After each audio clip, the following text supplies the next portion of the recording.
A drought had come upon the land. The village was able to survive together, sharing supplies and what little food they had left. But life was not as easy for Autumn, the widowed and childless outcast of the village. Her home sat far out of town. Her small plot of overworked land could make no crop for this year. She looked up and begged to the heavens for forgiveness. She pleaded for survival to the skies. And above, the universe pitied her, and while the frail woman was sleeping that night, the earth granted her a gift. When Autumn awoke the next day, she would find that her once dry garden now had rich, fertile soil.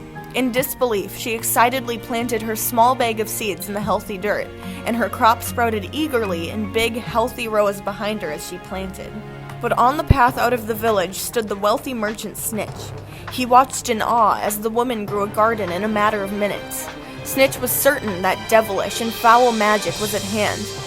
He immediately rushed to the high priest of the village to alert him of the widow's seemingly dark deeds. As soon as Snitch's words pricked the high priest's ears, he set off to go and catch Autumn before she destroyed the village with her witchcraft. But he did not have to travel far to find her. Autumn was in the street with a wagon piled high with luscious greens, and many villagers were gathered around her, collecting the bounty that Autumn was very willing to share with the starving people. Snitch and the priest each grabbed her angrily by a wrist and tore her away from the cart. Snitch ordered 2 of his advisors to come with them as they drug Autumn out of town and into the forest, where they secured Autumn tightly around the trunk of a very sturdy tree. The priest knelt down to be level with the widow and accused her of witchcraft. Autumn refused the baffling accusation, saying that the plot of fertile soil had appeared from nowhere and was definitely not meant to harm the village. He ordered the servants that were with them to dig a deep grave in the center of the town, and in the hot sun they untied Autumn, drug her through the streets, and threw her into the grave. A heavy slab of granite was then forcefully placed over top of her body. The priest continued to accuse her of witchcraft, and Autumn continued to refuse his accusations. Every day, a massive stone would be placed on top of the woman until she pleaded guilty or died.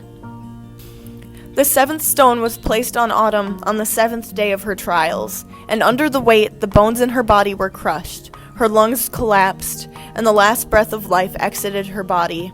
But Autumn was not gone from the planet. Oh no, her spirit rose into the sky, forming into huge gray clouds.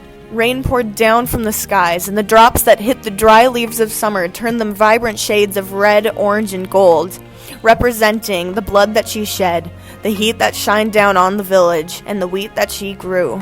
And every year the village marks the season with her name to honor her. And for Snitch and the priest, they got what they deserved. Let's just say that there's a reason why snitching is called what it is.